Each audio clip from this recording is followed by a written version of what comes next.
इस कार्यक्रम में मुझे बुलाकर बोलने का अवसर दिया। हमारा जो आज का विषय है रिमांड और बेल, हमारे जो प्रोफेशन है उसका शायद सबसे मुख्य विषय ही यही है। जो लोग ज़्यादातर क्रिमिनल में करते हैं प्रैक्टिस, उनके लिए ये तो एक मेन विषय ही हो जाता है। कोई जिज्ञासा अगर पहले से हो तो बताओ, नहीं तो फिर मैं अपना जो वक्तव्य रखूँगा ही। अगर किसी को कोई चीज़ ऐसी हो जो इसके बारे में अलग से जानता हो, बताता हो या पूछना चाहता हो। जितने भी शायद बच्चे हैं या आप लोग जो यहाँ प्रैक्टिस कर रहे हैं या नए आए हैं, या आपने जब स्टडी करी होगी तो आपने सीआरपीसी का अध्ययन किया होगा। वहाँ पर सीआरपीसी के अंतर्गत रिमांड के सब्जेक्ट को बहुत अच्छी तरह विद्यालय स्तर पर भी पढ़ा होगा, एग्ज़ाम में भी आया होगा, और प्रैक्टिस में तो लगातार वो है ही है। क्या बता सकता है कोई कौन से सेक्शन में आता है रिमांड? है जानकारी? शायद 166 सीआरपीसी थोड़ा नज़दीक है। 167 रिमांड की कार्रवाई 167 में होती है, और वर्तमान में जो हमारा नया बीएनएसएस आया है उसमें 187 में है। अब सबसे मेन चीज़ होती है कि रिमांड सब्जेक्ट हमने लिया क्यों।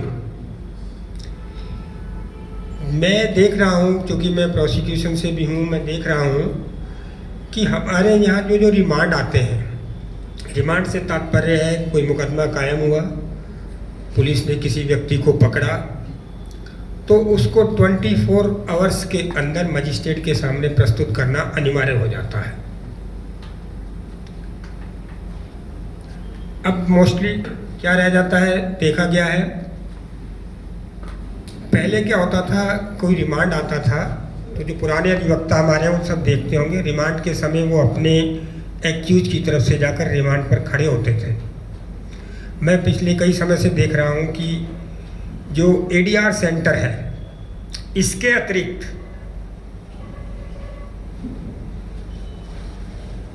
अतिरिक्त कोई भी प्राइवेट अधिवक्ता रिमांड पर कभी भी अपने एक्यूज की तरफ से खड़ा होने नहीं आता है। ऐसा कारण क्यों है? जबकि रिमांड एक ऐसा विषय है जिस एक्यूज को रिमांड के लिए लाया जा रहा है, जिन सेक्शंस में लाया जा रहा है, क्या उस पर इन सेक्शंस का कोई अपराध बनता भी है या नहीं, इस विषय पर एक्यूज के अधिवक्ता को उस रिमांड के स्तर पर आर्गुमेंट करने का अधिकार प्राप्त है। इतना समय से मैं देख रहा हूँ कोई भी प्राइवेट अधिवक्ता रिमांड पर बहस करने नहीं आता।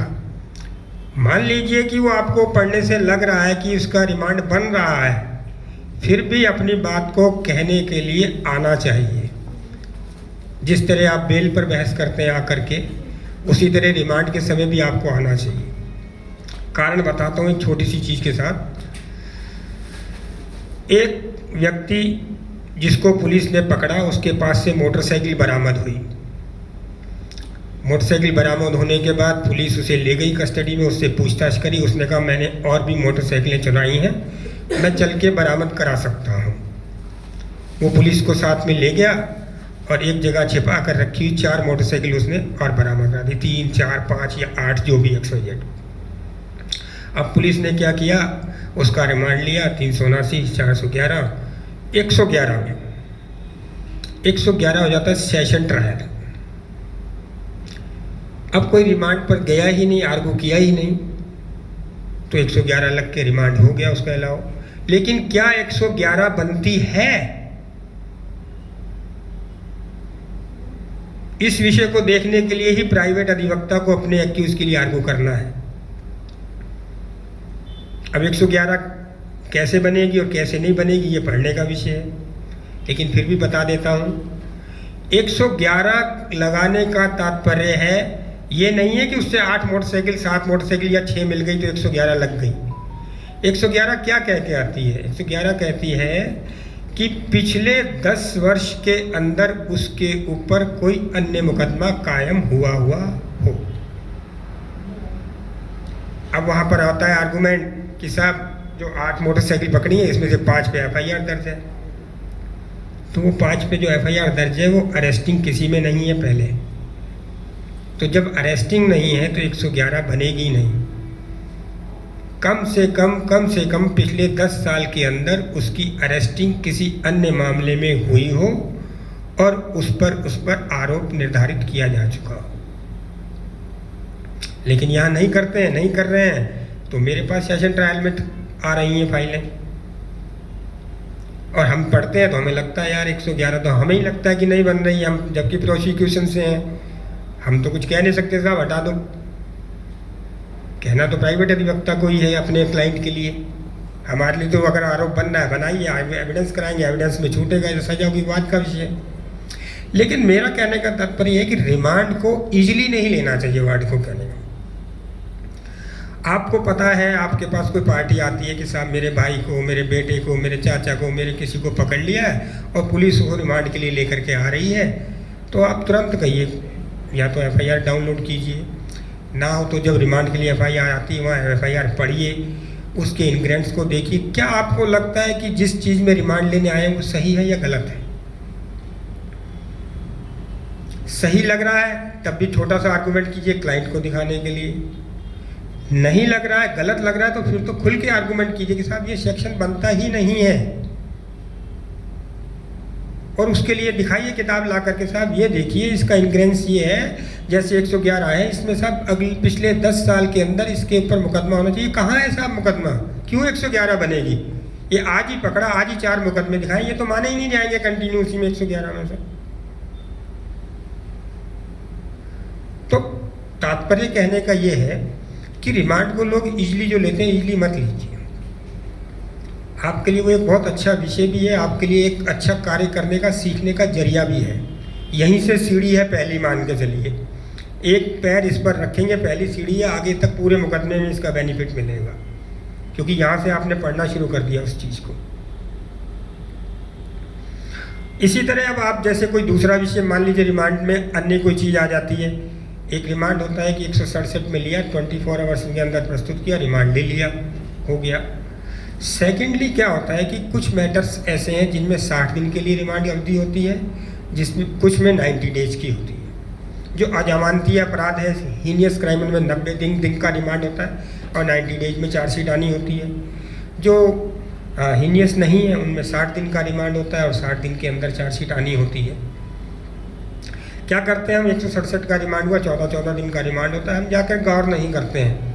कभी कभी जो रिमांड की अवधि 60 दिन की निकल जाती है, चार्जशीट प्रस्तुत नहीं होती है, लेकिन हम कभी भी जाकर उसकी बेल नहीं लगाते, जबकि 167 में 60 दिन की अवधि पूर्ण होने के बाद तुरंत अभियुक्त का राइट बन जाता है बेल लेने का, अगर चार्जशीट फाइल नहीं हुई है तो। और हीनियस क्राइम में 90 डेज कंप्लीट होते ही उसका बेल लेने का राइट बन जाता है। लेकिन कुछ चीज़ें ऐसी होती जैसे पॉक्सो एक्ट है, उसमें थोड़ा अलग प्रोविजन होगा, NDPS है उसमें अलग है, वो अलग। NDPS में तो ये प्रोविजन भी है कि आप उसका नाम क्या, अगर कॉमर्शियल क्वांटिटी है तो 180 दिन तक का रिमांड है, और 180 दिन के बाद भी 1 साल तक बढ़ाया जा सकता है। लेकिन उसके लिए प्रोसिक्यूटर को जो पत्र विवेचक लाता है उसको अग्रसरित करते हुए अपनी हैंड राइटिंग में लिख करके देना पड़ेगा कि साहब इसका वर्जन क्या है, क्यों बढ़ाया जाना है 180 दिन के बाद। लेकिन 1 साल तक बढ़वा सकते हैं। बट जो मामले दूसरे हैं जिनमें 90 दिन से आगे बढ़ाने का प्रोविजन नहीं, 60 दिन से आगे बढ़ाने का प्रोविजन नहीं, उनमें तो आप लोग फ़ायदा ले सकते हैं अपने एक्यूज़ के लिए। अगर नहीं है 60 दिन कंप्लीट हो गए, जहाँ 61वां दिन शुरू हुआ, अगर नहीं चार्जशीट फाइल, आप बेल लगाइए, तुरंत आपको बेल ग्रांट होगी, तुरंत प्रोविजन है। 90 दिन पूरे हो गए, 91वां दिन आ गया, नहीं आपको 302 की बेल है, तब भी 302 की बेल भी ग्रांट करेंगे अगर चार्जशीट नहीं लगाई तो। 90 दिन कंप्लीट हो गए। पर मोस्टली लोग करते नहीं हैं, देखते नहीं हैं, और ख़ासकर तो जो आजकल नए आ रहे हैं, स्पष्ट कहूँगा, थोड़ा बच्चे नए हैं, बुरा मत मानना, लेकिन जो बात सही है वो सही कह रहा हूँ। पुराने लोग फिर भी, हम पहले से करते थे, हम लोग खुद ही लगाते थे जाके, जब प्रोसिक्यूशन में नहीं थे हम डिफेंस से कार्रवाई करते थे। कितनी कि 167 पे हमने कराई है, उस समय खूब तगड़ा आर्गूमेंट होता था, कोर्ट भी कहती थी नहीं और होती थी, बेल देनी पड़ती थी क्योंकि प्रोविजन है। तो ये मेन कहने का मतलब ये है कि जो रिमांड जिसको हम बहुत लोग ईजिली लेकर के जाते हैं, इसे ईजी ना लें। फर्स्ट रिमांड आता है, पढ़िए, उसकी चीज़ों को देखिए, उस पर कार्रवाई कीजिए, बाद में हर रिमांड पर जाइए, आपके लिए क्लाइंट के लिए फिर बेल लगाने का अवसर मिलता है, क्योंकि फर्स्ट रिमांड 24 आवर्स में हुआ, पेपर पूरे नहीं होते हैं, इन्वेस्टिगेशन होता है, सेकंड रिमांड तक इन्वेस्टिगेशन में कुछ ना कुछ पेपर होकर के, जांच के, बयान के, कुछ चीज़ों के पेपर आ जाते हैं। तब तक जब आप जाएंगे तो कांटेक्ट करेंगे, कहीं ना कहीं आपको उसका क्या बयान हुए हैं, कैसा हुआ है, क्या कुछ ऐसे मैटर जिनमें पीड़िता के बयान कराएं, 164 कराएं या नहीं कराएं, कुछ ऐसे मैटर हैं जिनमें अग्रिम कार्रवाई के लिए, कोई इन्वेस्टिगेशन के लिए पार्टली जैसे कोई FSL रिपोर्ट भेजी है या नहीं भेजी है, करिए नहीं, उस चीज़ को लेकर के भी आप आर्गू कर सकते हैं सेकंड रिमांड, थर्ड रिमांड पर जाकर कि साहब देखिए 15 दिन का रिमांड लिया था, अभी तक ये कार्रवाई हुई नहीं, जबकि इसमें कानून के अंदर प्रोविजन है 15 दिन के अंदर होना है। अगर नहीं कराया तो सब इसका फायदा 21 को दीजिए। तो बहुत मतलब देखा जाए तो ये पहली सीढ़ी है हम लोगों के लिए क्रिमिनल के मुकदमों को करने के लिए, फौजदारी के मुकदमों के लिए यहीं से स्टेप्स हमारा शुरू है। ऐसे ही बेल का आ जाता है, बेल के भी कई प्रोविज़न हो जाते हैं। बेल किस सेक्शन में लगाते हैं इसका कुछ आइडिया थोड़ा सा है?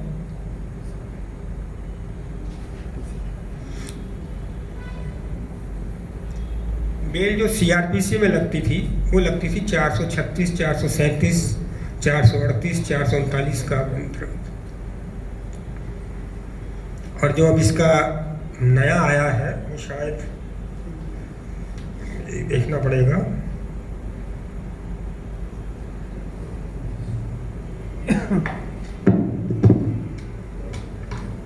BNSS में जो आया है